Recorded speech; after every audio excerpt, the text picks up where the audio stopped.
Thank you for the opportunity to be back in this subject, in this territory.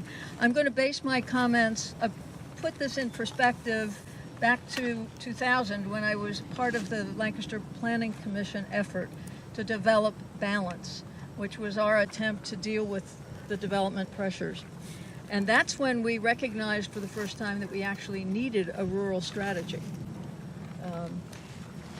And that was to direct necessary growth to the village growth areas and the centers.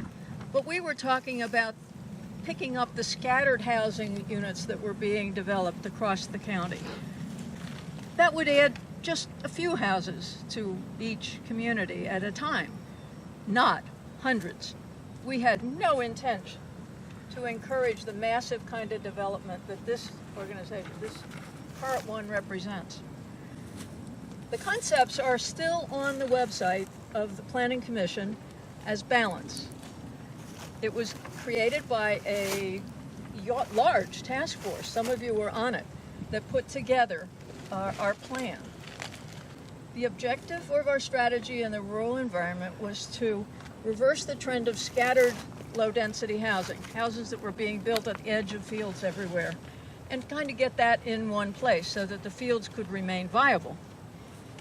And I'm just going to quote a little bit from that report because it's useful to use it in contrast to what people are actually trying to do now.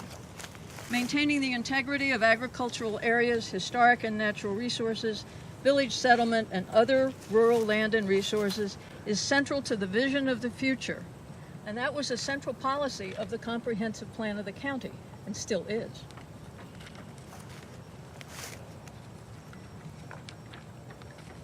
There were a couple elements that we considered very important to rural strategy, and I must admit that when we were talking about it, we were talking about policy.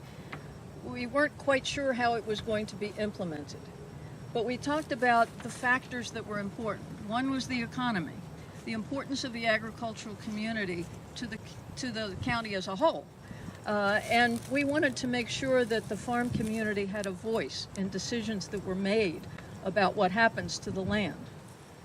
Infrastructure was the second thing, because any development, certainly the one we're talking about, places stress on a community in terms of its highways and every other piece of the infrastructure that makes a community work. Future housing in these areas of urban growth was targeted at 15%.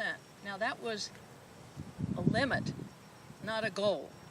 In other words, we didn't want any more than that percent of the growth in the county to go into these village growth areas. Haven't calculated what percentage of growth this is to Manheim Township, but it's probably more than 15%. And the last element was that there were treasured resources to be protected.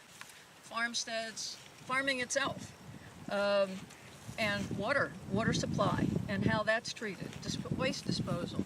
All these issues are really critical to when you put in a development of this size in an area that was not intended to have that. The current proposal, of course, is a local decision, but any change in the character of a community that is this significant requires input from all the citizens, including the farmers. And perhaps sometimes people don't pay enough attention because they don't see this. They drive by on 222 and they don't see what's back here. They don't see the beauty. They don't stand here and look around at 360 degrees of farming. I recognize that there are various pressures and there are various people who want to use smart growth as a label for something like this. And Dan mentioned that. This is not smart growth. Smart growth is in smart places, and this is not the right place for that. And going back to the planning documents such as balance, shows clearly that the rural strategy was never designed for the scope of the development now being proposed, and that such development does not meet the objectives of the strategy that we worked on. I can't speak for people who followed me, but I'll tell you one thing, we were very sure that this was a critical strategy needed to be implemented for the future of this county and the viability of agriculture. And I would only hope that the powers that be held to this standard and reminded that this was the policy and still is the policy of the planners of Lancaster County. Thank you. acre is Fred Daum.